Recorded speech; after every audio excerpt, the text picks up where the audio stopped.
You and I left a good life behind a long time ago, my friend.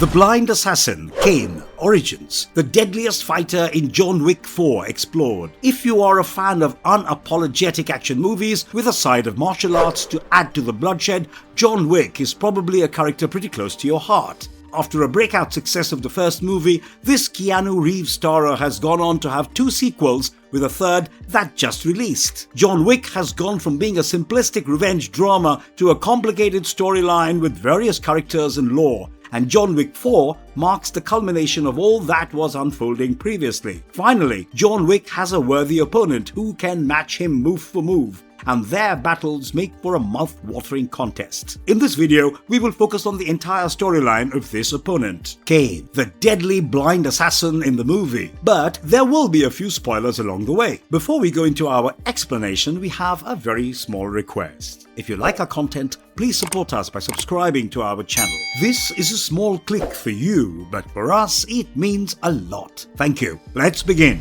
You're going to die. Maybe not.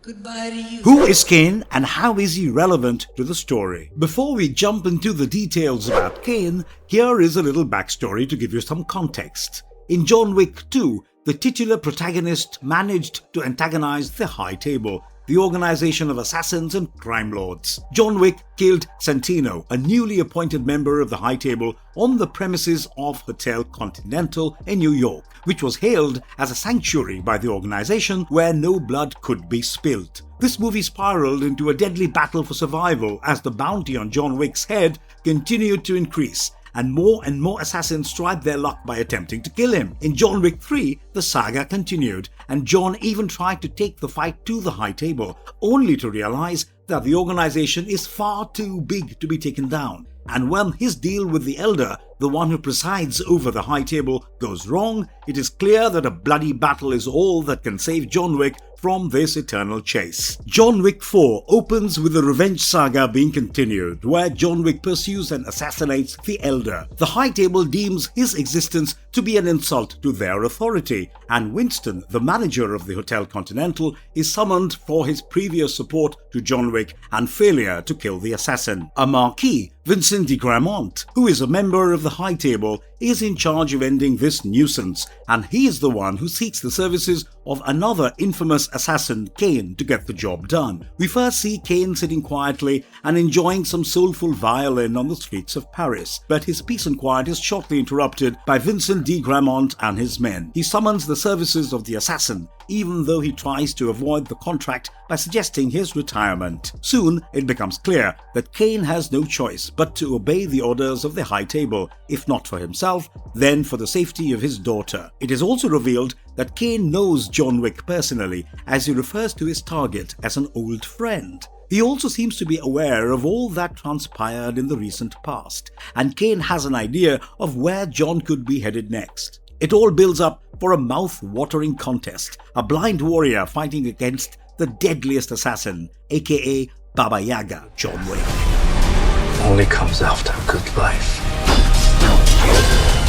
The first glimpse of how dangerous Caine could be.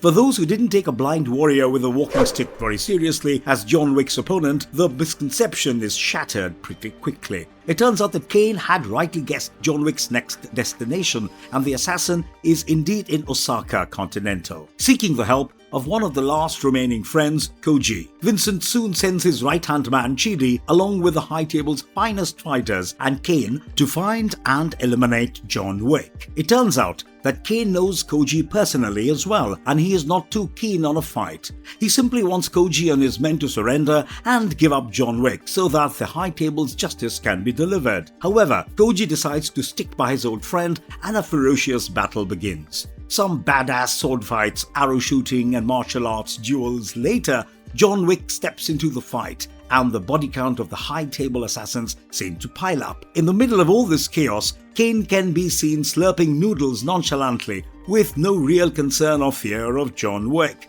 Koji or his forces.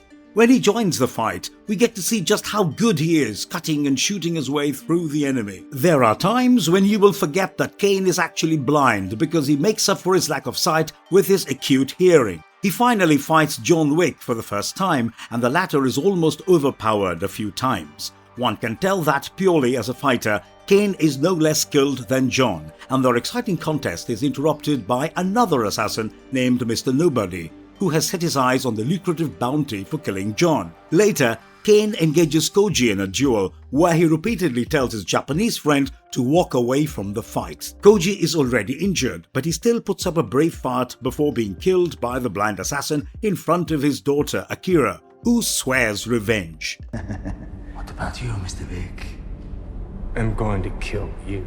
Caine intervenes and aids John Wick in his fight against Giulia. You cannot help but admire the enemy who is willing to offer help when the fight does not concern him. Caine plays a crucial role when John Wick heads out to eliminate Giulia as a part of his deal to become a member of an affiliated crime family, Ruska Roma. In order to earn his freedom from the High Table, John decides to challenge Vincent de Gramont into a duel. But in order for the challenge to be legitimate, he must be a member of a crime family. When he encounters Giulia, a trademark mob boss, the latter invites him to a card game. Caine and Mr. Nobody also join the table, in what is one of the most iconic scenes in the movie. Giulia proposes that the winner of the card game will get to decide who lives and who dies, and proceeds to win the game by deception. Caine is the first one to catch his bluff, and soon John Wick does what John Wick does best: slashes Giulia's neck with a card. When his henchmen attack, Caine and Mr. Nobody step in to help, and Caine makes quick work of those working for Giulia as John pursues the mob boss himself. It is one of the defining moments in the movie, and it also shows how Caine is someone who fights a fair battle. He may have been present there to eliminate John, but when he saw cheating and unfair tactics, he stepped in to help out his old friend. Caine's invaluable help allows John Wick to reach the dueling venue. Vincent de Gramont is anything but a fair man, and he plays it dirty in order to avoid risking his life in a duel against John Wick. After John finally managed to have approval for the duel, Vincent named Caine to fight in his stead. He even increased the price of John's bounty in order to lure all assassins in the city. His goal was to have John Wick killed before he could reach the venue Sacré-Cœur, and hordes of assassins tried to stop him from reaching on time. Caine first saved John Wick from being shot by Mr. Nobody, who later had a change of heart after John saved his dog from certain death. A part of the dueling contract said that if one party failed to arrive on time, he and his second would be executed, and John Wick was struggling to make his way up the hundreds of flights of stairs with so many attackers. Chidi threw him down the stairs with only 2 minutes left for the duel, and in stepped Caine to ensure fair play. He fought Chidi. We get to witness him using a mere pencil to immobilize him, before Mr. Nobody and his vicious dog seal his fate. Caine then helped John fight the scores of killers, and he ensured that they both reached the venue just in time for the duel. What happens to Caine in the final duel? The most exciting contest is saved for the last, where John Wick and Caine engage in a duel that will only end in the death of one. One might wonder about the marksmanship of a blind man, but once again, the doubts are quickly put to rest. The dueling weapon is a pistol, and the first round sees the shots of both men graze each other's arms. The second round inflicts a more serious wound on John in comparison to Caine, and you start to get the feeling that the blind assassin might prevail in the final round. Then the unthinkable happens. John Wick does not fire his weapon at all in the final round because he is saving the last bullet for Vincent de Gramont. Caine finally injures John with his shot, and Vincent steps in to finish off the injured man by taking over from Caine. The last bullet of John Wick goes through his head, and the high-ranking member of the High Table drops dead. This relieves John of all his duties and enmity from the High Table, and he is now a free man, although he is mortally injured. Caine bids him a painful goodbye, and you can tell that the blind assassin appreciates the leniency shown by John in the final round, and is saddened by his compulsion to kill him. Caine walks away from the dueling grounds, finally free to meet his daughter, and we see John's dearest friends, Winston and the Bowery King, attending his funeral later. However, the post-credit scene reserves a surprise element for the viewer. Akira, the daughter of Koji, can be seen approaching Caine with a dagger in her hand as the man goes to meet his daughter. The scene cuts away, and we can only imagine what happens next until we see it in John Wick Chapter 5.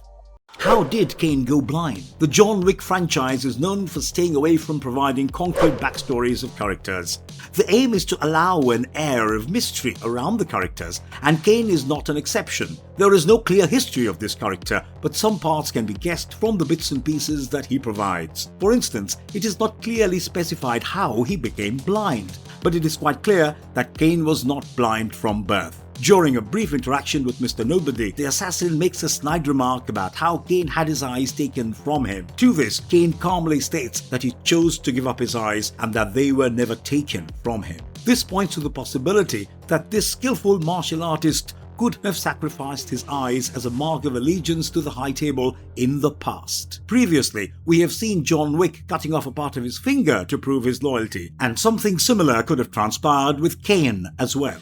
How does Caine fight so well despite being blind? Now comes the million-dollar question.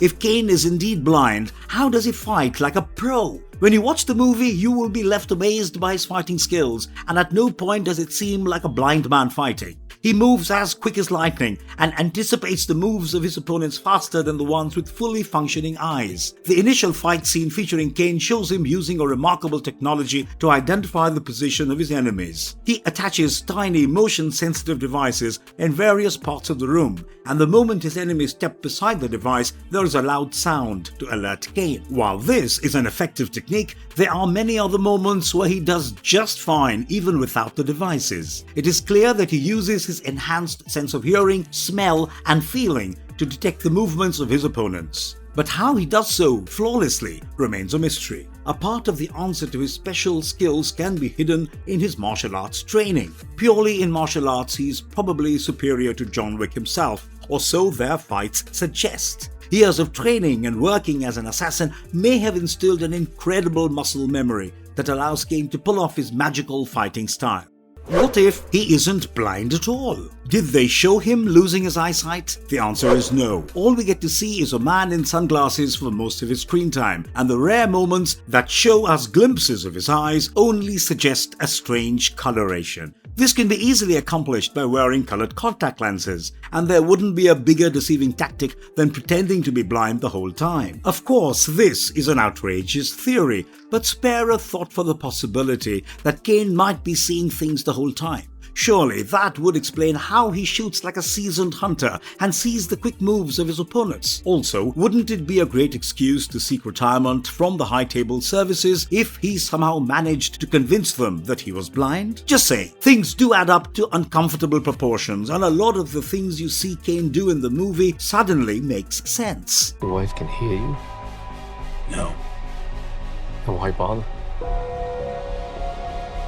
What is the personality and mannerism of the blind assassin like? He might be an enemy of John Wick for a large part of the movie, but he's not exactly a villain in the true sense of the term. He does not fancy killing people or working for the High Table, and he has left his life behind him after the birth of his daughter. He is helpless in his mission to kill John Wick because a refusal would threaten his daughter's life, and there are plenty of instances that suggest his love and admiration for his old friend John. For him, the fighting is not personal. He is among the deadliest opponents of John Wick because he is fighting to save his daughter. The creators did well to make the character charismatic, one who doesn't shy away from cool one-liners and has a wicked sense of humor. Caine also abides by a code of conduct, which is evident from the way he saves John on a few occasions where the fight was becoming unfair. He aids John in his fight against Giulia, a German High Table senior, and later, when John was being prevented by hordes of assassins from reaching the dueling spot, Caine came to the rescue yet again. Finally, when he mortally injures John Wick during their duel, he seems genuinely upset about his actions, and it can be inferred that Caine is a compassionate man with a soft spot for old friends. He would love to know how he became friends with John Wick, and a story arc where the two are fighting on the same side would be a delightful prospect for the action fans. How good was Donnie Yen as Caine in John Wick 4? It is probably pretty clear by now that Caine is a very special character, with complexities that needed to be handled by a capable actor. Casting Donnie Yen for the role was a masterstroke, and we cannot imagine anyone else essaying the character as effortlessly as he did. The action movie fans are familiar with the legendary screen presence of Donnie Yen, who previously started in the Ip Man movies, Blade 2, Hidden Dragon, Sword of Destiny, Crouching Tiger, and various other major hits. He is no stranger to playing the role of a blind warrior because he was cast in a similar role in Rogue One, a Star Wars story. In order for a character to be able to defeat John Wick, it had to be someone believable playing the part. Donnie Yen, with his extensive martial arts training, is the perfect fit, and in the words of the producer, Basil Iwanek, a no-brainer to cast. Even Keanu Reeves loved working with the actor and hailed his ferocity, attention to detail, and dedicated performance. From the hints in the post-credit scene, Caine is surely going to be a part of the franchise going ahead, and we cannot wait to see more of this enigmatic blind assassin in action. Do let us know in the comments below about your thoughts on this character, and also tell us what you thought of John Wick 4. Is it possible for Keanu Reeves to make a return in the franchise? Let the debates begin. And if you liked our content, don't forget to leave a like and subscribe to us if you haven't already. Have a good one and be safe. Thanks, everyone. Your peace. But a good death only comes after a good life.